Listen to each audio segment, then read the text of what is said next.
आज हम क्लास 10 के फर्स्ट चैप्टर से अपना ये कोर्स स्टार्ट कर रहे हैं। जो फर्स्ट चैप्टर है वो ये यहाँ पर लाइफ प्रोसेस। ये बहुत ही इंपॉर्टेंट चैप्टर है हमारे साइंस के सब्जेक्ट में क्लास 10 में।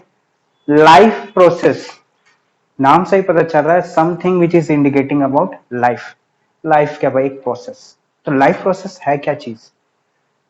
It is identification. ये एक आइडेंटिफिकेशन है कि कोई भी लिविंग और नॉन लिविंग दोनों के बीच का डिफरेंस क्या है। जैसे कोई लिविंग है तो हम लिविंग को कैसे लिविंग कंसिडर करते हैं? कोई भी चीज, कोई भी थिंग को हम लिविंग कैसे बोल सकते हैं? तो लिविंग करने के लिए क्या क्या प्रोसेस हमको उस पर्टिकुलर बॉडी में दिखते हैं। जैसे आप देखें नॉन लिविंग बॉडी और living body. Non living body में वो चीज नहीं होगी, लेकिन लिविंग बॉडी में वो चीज होगी। फॉर एग्जाम्पल जैसे मान के चले ग्रोथ, तो ग्रोथ आपको दिखेगी लिविंग बॉडी में। सम केसेस में ऐसा रहता है नॉन लिविंग बॉडी में भी ये नजर आएगा आपको। तो नॉन लिविंग बॉडी में जैसे आपका ग्लेशियर्स है, समय के साथ बढ़ते घटते रहते हैं, तो उनमें भी ग्रोथ ये सब नजर आएगा। लेकिन लिविंग बींग्स में मोस्टली सब में आपको ये ग्रोथ दिखेगा। ग्रोथ एक मेजर फैक्टर ही है आपका लिविंग बींग्स का। तो हम कई फैक्टर्स है, कई प्रोसेसेस है जिससे हम लिविंग और नॉन लिविंग बींग के बीच के डिफरेंस को जान सकते हैं। तो लिविंग प्रोसेस क्या चीज है? ये लिविंग प्रोसेस, लिविंग प्रोसेस यहां पर देखते हैं एनिमेशन के जरिए। लिविंग प्रोसेस क्या है? Living process, it is defined as the important basic process performed by living organism to maintain and sustain life. Life को सस्टेन करने के लिए, मेंटेन करने के लिए जो प्रोसेसेस एक लिविंग बीइंग करता है, तो उससे आइडेंटिफाई होता है कि ये पर्टिकुलर क्रिएचर लिविंग क्रिएचर है। नॉन लिविंग थिंग में ऐसा कुछ देखा नहीं जाता। तो हम यहाँ पर ये देखेंगे ऐसे कौन कौन से प्रोसेस हैं जिससे हम आइडेंटिफाई कर सकते हैं कि कोई पर्टिकुलर बॉडी लिविंग है या पर्टिकुलर बॉडी नॉन लिविंग। इस पूरे चैप्टर में हम जितने भी प्रोसेस को देखेंगे उनको हम फर्दर एक एक करके डिटेल में भी स्टडी करेंगे। ये पहला पार्ट यहाँ पर इंट्रोडक्शन का पार्ट है। तो इंट्रोडक्शन में हम ये समझेंगे कि लाइफ प्रोसेस एक्चुअली में क्या चीज है।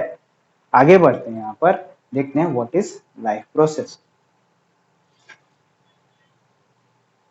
तो देखिए यहाँ पर देख रहा है important basic life process in living organism. क्या क्या चीज है लिविंग ऑर्गेनिज्म? सबसे पहला आ गया आपका मूवमेंट। तो मूवमेंट है, ये सबसे पहला प्रोसेस है। कोई भी लिविंग ऑर्गेनिज्म को आप कैसे आइडेंटिफाई कर सकते हो? लिविंग ऑर्गेनिज्म क्या है? मूव करेगा, एक दूसरे से एक दूसरे जगह जाएगा। कई लिविंग बींग्स हैं जो मूव भी नहीं करते। प्लांट्स के केस में आप देखते हैं कि वो मूव नहीं करते, वो एक ही जगह पर एज इट इज पुट होते हैं और वो क्या करते हैं, ग्रो करते चले जाते हैं।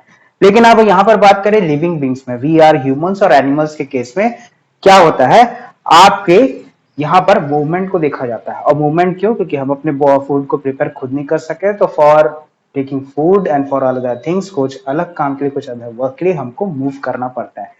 तो लिविंग बीइंग का सबसे पहला आइडेंटिफिकेशन है आपका मूवमेंट। तो मूवमेंट एक लिविंग बीइंग में देखा जाता है।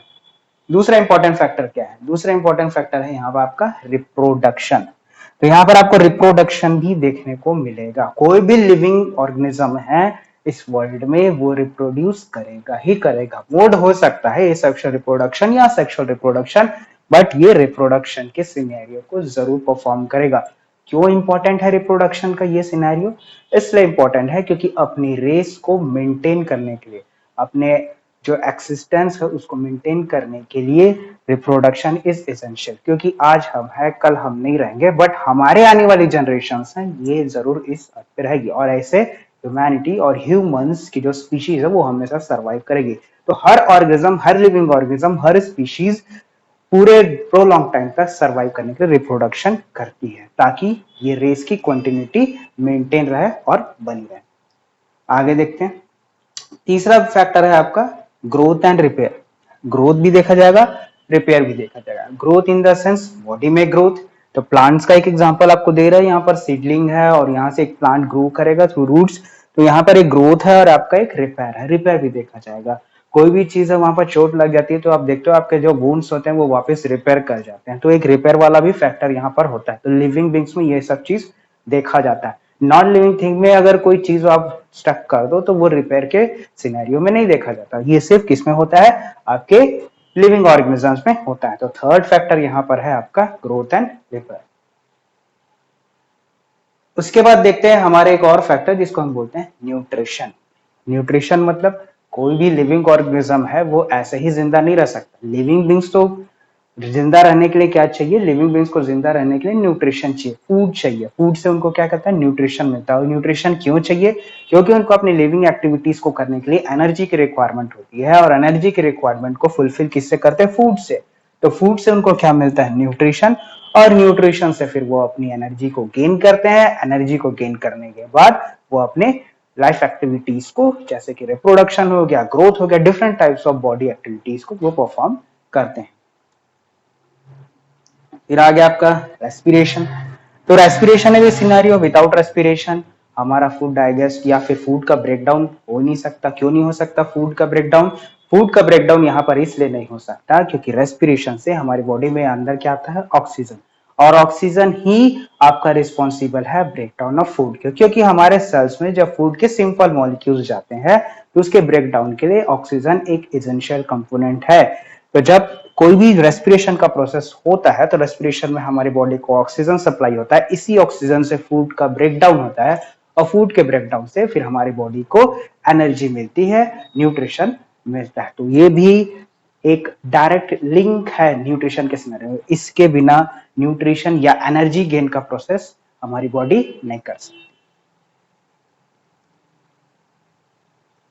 अच्छा, एक और चीज है भैया, जो भी चीज खाओगे तो उसको एक्सक्रीट भी करना पड़ेगा, बाहर से बॉडी से निकालना भी पड़ेगा। तो लिविंग बींग्स में ही आपका एक्सक्रीशन का ही प्रोसेस देखा जाता है। आप जो फूड इनटेक कर रहे हो उससे आपने एनर्जी तो अक्वायर कर लिया, एनर्जी अक्वायर करने के बाद अब जो बचा हुआ वेस्ट मटेरियल है उसको बॉडी से क्या करना है, एक्सक्रीट करना ही करना है, बाहर निकालना ही निकालना है। तो लिविंग बींग्स में आपको एक और प्रोसेस नजर आएगा, वो एक्सक्रीशन का। एक्सक्रीशन चाहे आपका वाटर को, एक्सक्रीशन चाहे कोई सॉलिड वेस्ट का हो, कोई भी वेस्ट मटेरियल है जो आपके बॉडी से बाहर निकलता है, इसके प्रोसेस को हम लोग क्या बोलते हैं, एक्सक्रीशन का प्रोसेस बोलेंगे। तो लाइफ प्रोसेस में ये प्रोसेस हम देखते जा रहे हैं। आपका मेन है न्यूट्रिशन, और आपका आ गया रेस्पिरेशन, फिर उसके बाद हम देख रहे हैं एक्सक्रीशन, मूवमेंट देखा हमने, रिप्रोडक्शन देखा। तो इन मूवमेंट, इन प्रोसेस से पता चलता है कि आप लिविंग बीइंग और नॉन लिविंग थिंग को कैसे आइडेंटिफाई कर सकते हैं। उसके बाद एक और है ट्रांसपोर्टेशन। ट्रांसपोर्टेशन अब बता रहा हूं आपको, एक और है यहाँ पर देखिए ट्रांसपोर्टेशन।